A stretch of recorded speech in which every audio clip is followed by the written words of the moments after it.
Hey guys, I'm Wayne Caveman Keys, and this is Nurragingy Reserve. Welcome to the N.S.W Wildlife Camping Show, a show that we like to visit all of the local reserves and see what animals, flora and fauna that we can find around people's local parks, and then share it with the locals so that they know what's in the local parks here. And there's some beautiful animals. Nurragingy Reserve is my local, of course, and there's a massive amount of biodiversity, and there's everything from grumpy eastern brown snakes through to beautiful azure kingfishers. And it's one of my favourite parks. I might be a bit biased, but I absolutely love the place. So we want to share with you all of our adventures around New South Wales and Australia, but especially share people's local parks with them and show them what beauty they've got in the local parks, so we can all conserve and protect our beautiful local parks. And you can see right here we've had a big ironbark come down from the storms. Been away for a few days camping, so it's good to get back down to the local park and see how the animals and the flora and the fauna are coping, especially after a big storm. This place was closed for about 4 days. So getting back down to the park yesterday, seen a beautiful red-bellied black snake and shared some space, and he looked like he was a bit grumpy. He didn't let me get too close to him, but within probably 12 inches, so I'm happy with that. He let me know when I was close enough. So don't try it at home. Don't try and get as close to the snakes as the Cumberland Nature crew. It's been decades and decades we've been out here, and we actually enjoy being close to the snakes, and we can tell if they're stressed or not. So we never handle them, and we never stress the snakes out. We just get in there, get you some good footage, share some space, and then get out without disturbing them. So let's get out on the walk today and see what we can find. Winter, just come on winter now, so the animals will be a little bit different than in summer and spring, but always a good change and interesting to note how the park changes with the seasons. So let's get out on the walk today. We'll get over this massive ironbark tree and we'll explore Kookaburra Foot Trail in Nurragingy Reserve on the N.S.W Wildlife Camping Show. Hello. Don't be grumpy.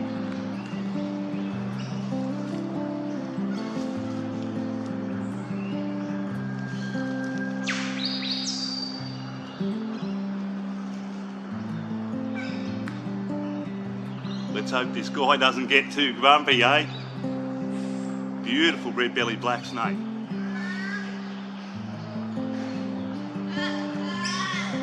Don't try this at home, folks. Extremely dangerous. This is a venomous snake on the next stop. So the first stop of the day was just great. Lying down, sharing space with a beautiful red-bellied black snake.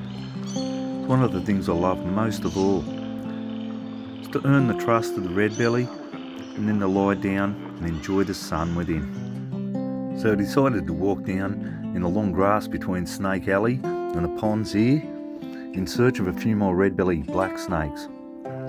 It's a prime spot for red-bellied black snakes down here, and me and the boys, ever since kids, we've found plenty down here, that's for sure. I think I spotted one just down here in the grass, and he's just on the edge of clearing now, so I'll try and get down a bit closer to this guy, and hopefully he doesn't get too grumpy or too cranky with me. I'm right near his tail, which he probably won't like as much as if I'm in front of his head. But he seems pretty placid at the moment. Welcome to the next stop, folks. We're here today. Beautiful red-bellied black snake in front of us here. Don't try this at home, folks. Extremely dangerous. This is a venomous snake that won't kill you, but geez, it will make you crook.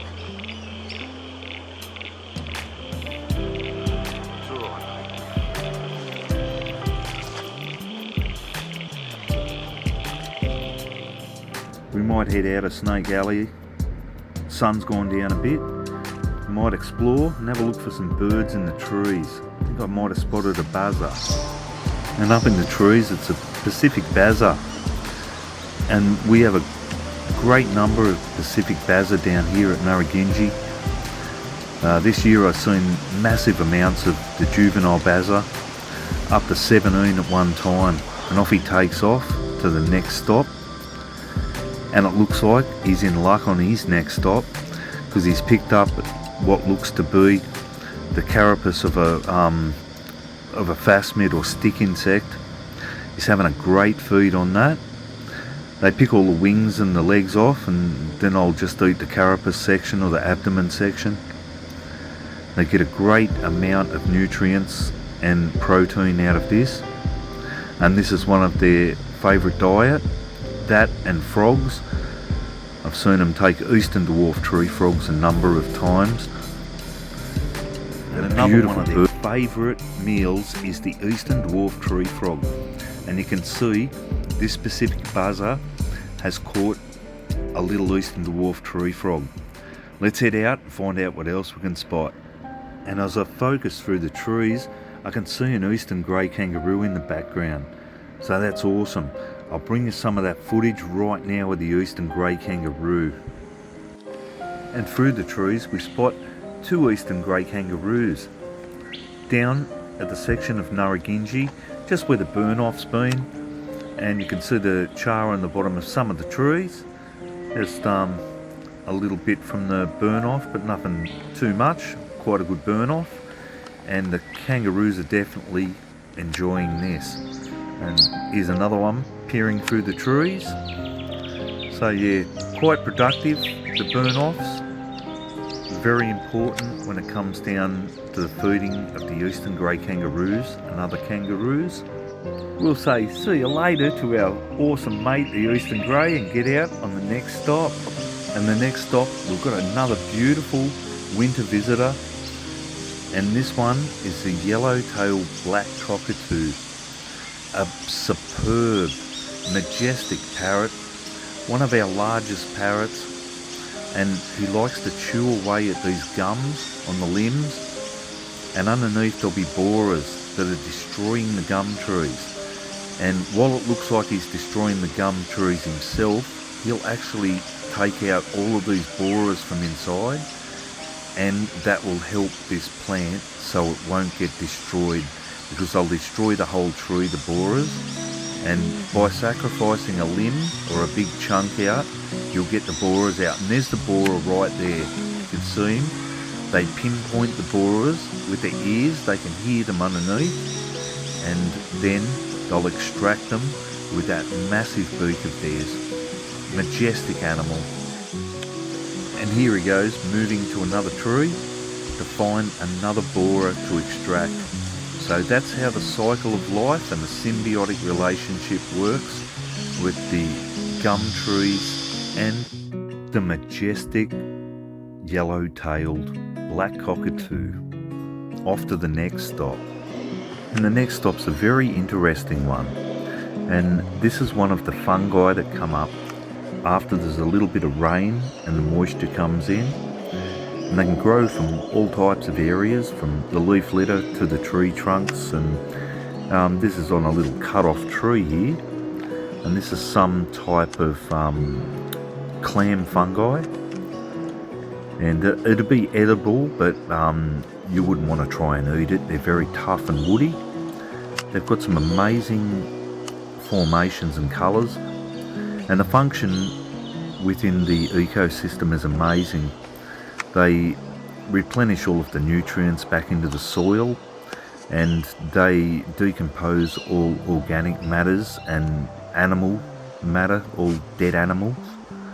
So without them, the forest would just be rotting, and they feed on all of the decomposing matter. Unbelievable. And as we walked along this section, just close by the creek, where there's a lot of leaf litter, you can see by this medley of fungi that I put together here, the diversity and the weird shapes. Look at this one, it's crazy. And these ones here, just beautiful. And there was a mass of these ones, absolutely magnificent looking. And some of them like this one here, almost look glazed on the top. Beautiful scarlet capped. And some that live in the trees, on the top of the tree stumps. Truly amazing it is. So the next one is one of the edible fungi. Amazing. It's the sheer diversity of different colours, patterns and textures, and of course the shapes, that make it just amazing to have a look at the fungi. Next time you have a walk in the bushland, check out some of the fungi after the rain. And as you can see from the range of different fungi that I've picked up today, it's one of the most amazing things to look at in nature. So if you get the chance, you can even hunt down some of the fabled ghost mushrooms which glow in the dark. They're bioluminescent, and they're truly a wonder to behold. So just some of the fungus of the Cumberland, and we'll move on. We might head out of here soon. It's been a big day, and it looks like it's about to get a bit of rain, so we might head off back home. And as we head on back to the car, we notice the beautiful azure kingfisher, and I like to park where this azure kingfisher's territory is. So as I walk back to the car, I usually bump into my great mate, the azure kingfisher, and he's here doing a bit of afternoon hunting for some fish. He'll retire soon as well, I reckon, and off he goes in search of a fish. Lands back up on his branch. Not successful with a fish this time, but I'm going to say goodbye to my mate, the azure kingfisher and Nurragingy Reserve, and hope you enjoyed the show. If you did, subscribe, like and give us some comments. We'd really appreciate that. I really hope the locals have enjoyed seeing what's in the local park at Nurragingy at Burnside. So next stop, who knows what. Okay guys, it was a great day. Really good to get back to the local park and explore. It's one of my great passions in life, is exploring the local park. And this park, just a beautiful biodiversity with a lot of wetlands, and there's some dry sclerophyll type of ironbark forest and paperbark forest, and also we've got Eastern Creek that runs through it, so it's pretty well got the lot. It's a great set of biodiversity down here. So I hope you enjoyed the show. If you've enjoyed the show, subscribe, like and comment. I'd really appreciate your feedback and your support. So till tomorrow, Keezy the Caveman on the Next Stop Wildlife Camping Show. We'll see you and see what we can spot on tomorrow's Next Stop.